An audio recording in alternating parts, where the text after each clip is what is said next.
가만입니다. 더 시저입니다. 어제의 장은 3대 지수 모두 하락을 보였고 필라델피아 반도체만 살짝 올라주는 흐름으로 갔습니다.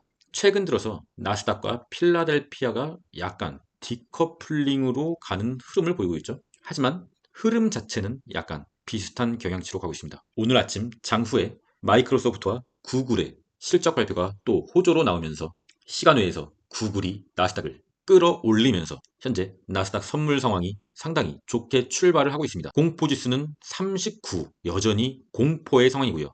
오늘 밤 PCE 물가 지수가 발표가 됩니다. 연준의 파월이 가장 중요하게 생각하는 근원 PCE 물가, 어제 1분기의 근원 PCE 물가가 발표가 됐는데 예보보다 무려 0.3%나 높은 3.7%가 나오면서 시장이 또 한 번의 충격을 받았었죠. 그리고 오늘 발표된 PCE는 MOM 그리고 YOY입니다. 어제 발표된 건 1분기고요.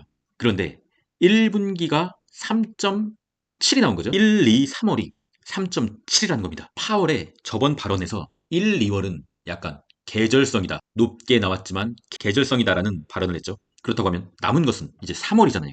근데 더하기 빼기를 하다 보면 더하기 빼기를 할 줄 알면은 3월 또한 충분히 높게 나올 수가 있습니다. 개인적으로는 조금 비관적으로 보고 있지만 전 도망가지 않습니다. 전 도망가지 않아요. 때려 죽여도 도망가지 않습니다. 지금 도망갈 거였으면 벌써 다 익절하고 도망갔겠죠.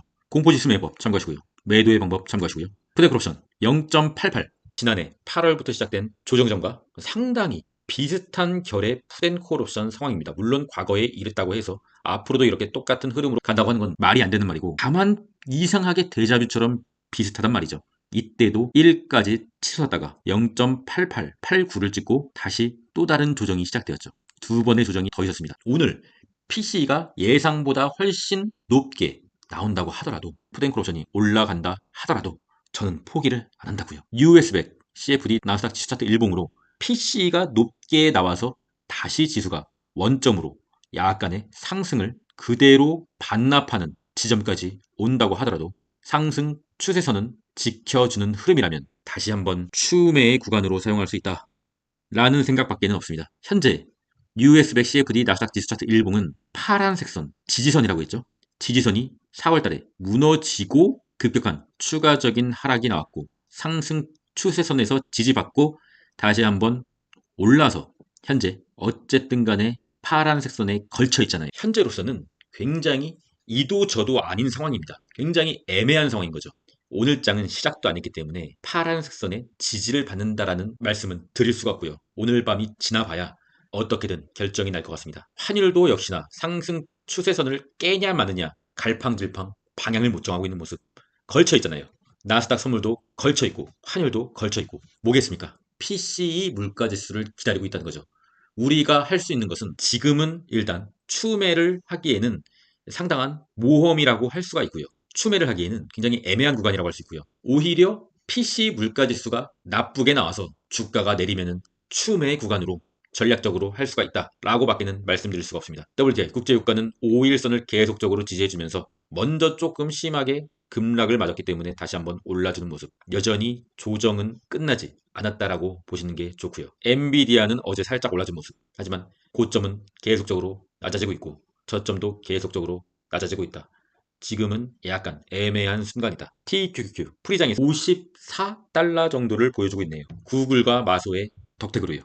단기적인 삼각 수렴의 형태를 보여주고 있으나 뭐 다 필요 없고 PC이죠. PC 결과에 따라서 다시 한번 저점을 갱신하러 갈 수도 있습니다. 그렇다고 해서 손절은 안 한다니까요.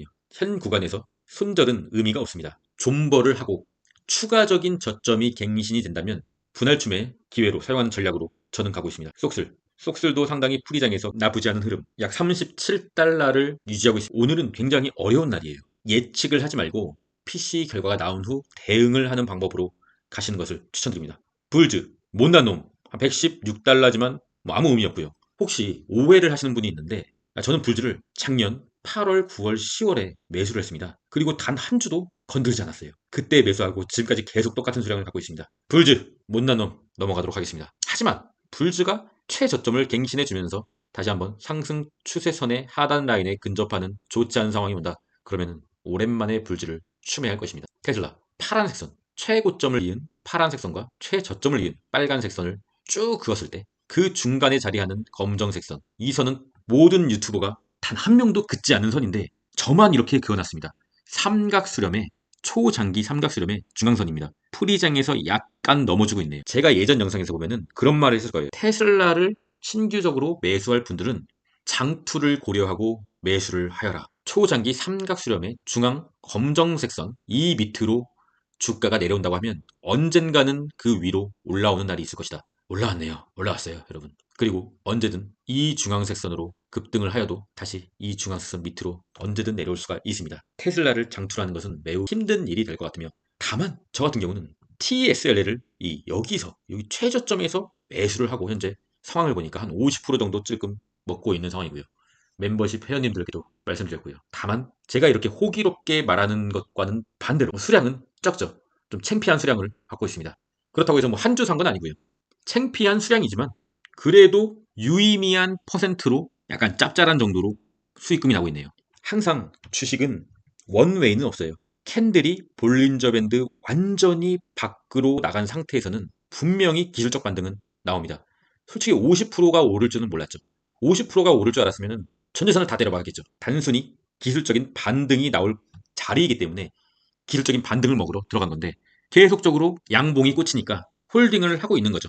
그렇습니다, 여러분. 주식을 장투를 하는 것이 가장 좋지만 주식을 계속 하려면요. 자신만의 어떤 스킬이 있어야 됩니다. 이것은 100% 스킬로 먹은 거예요. 볼린저 밴드 밖으로 완전히 캔들이 나가면 볼린저 밴드 안으로 들어와야 된다니까요. 안 들어올 확률은 5에서 10%밖에 안 됩니다. 90% 이상 캔들이 볼린저 밴드 밖으로 걸치면서 나가는 거 말고요. 완전히 캔들 자체가 처음부터 끝까지 완전히 나가버릴 때, 그럴 때는 반드시 기술적인 반등이 나오게 돼 있습니다. 그런 스킬을 가지고 있기 때문에 제가 이렇게 매수를 한 것이고, 얻어 걸린 거죠, 한마디로. 얻어 걸려서 한 50% 먹은 거죠. 그렇습니다, 여러분.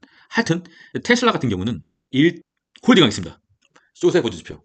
S 같은 경우는 많이 내려서 21선까지 왔네요. 보통 이게 숏이 아니라고 하면, 다른 어떤 일반 종목이라고 하면 캔들이 급등을 하다가 내리더라도 21선을 깨지 않는다고 하면 홀딩하는 게 일반적입니다. 21선이 상승의 가장 기본적인 첫 번째 요소거든요. 하지만 21선을 이탈하게 된다. 그러면은 추세의 전환이 일어날 수 있는 매우 중요한 선입니다. 일단 보조 지표 상으로만 봤을 때는 MACD가 줄어들고 있고 스토캐스틱 K값이 D값을 아래로 돌파한 자리.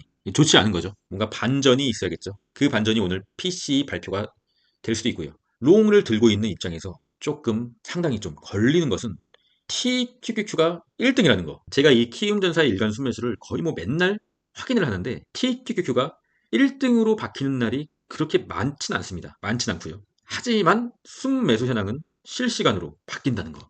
TQQQ가 1등이어가지고 오늘 밤 큰 조정이 나와도 더 시즌은 이 전쟁을 패배로 끝낼 마음은 1도 없다는 거. 오늘은 매수는 하지 않겠지만 일단 홀딩한다는 마음으로 가보도록 하겠습니다. 꼬이는 공포지수 70이고요. 코닐의 차트 억지로 한번 하락 추세선을 그어봤습니다.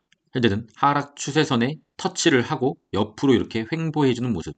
일단은 일목균형표를 이탈하지는 않은 모습이죠. 뭐 어쩌겠습니까? 홀딩하는 거죠. 마라의 차트 21선을 옆으로 약간 횡보시키려는 모습. 현재 이상하게 마라가 코닐보다 차트가 좋습니다. 저는 물론 그저께 매도를 했기 때문에 여기서 또 정확한 건 아니지만 최고점 부근에서 매도를 했네요. 어쨌든 매도를 했기 때문에 마라를 당장 다시 살 생각은 없으나 차트는 괜찮은 것 같아요. 나쁘지 않은 것 같습니다.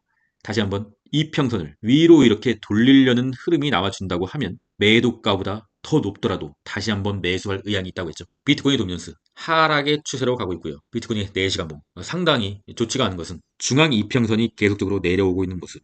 그나마 다행인 것은 일목균형표가 받쳐주고 있다. 이더리움도 뭐 똑같죠, 차트가. 일목균형표가 받쳐주고 있다. 만약에 일목균형표마저도 이탈을 하게 되면 다시 한번 이 검정색 선 터치하러 갈 수가 있다. 길게 보면은 아주 긴 횡보를 하고 있다. 방향이 없는 거죠. 다시 한번 검정색 선까지 내려온다고 하면 지지하는지 지켜보고 저는 한 번 더 추매를 하도록 하겠습니다. 더 시저스 멤버십, 장교와 UDT 항상 감사드리고요. 유튜브 구독자 무료방에 300명, 299명이 들어와 주셨네요.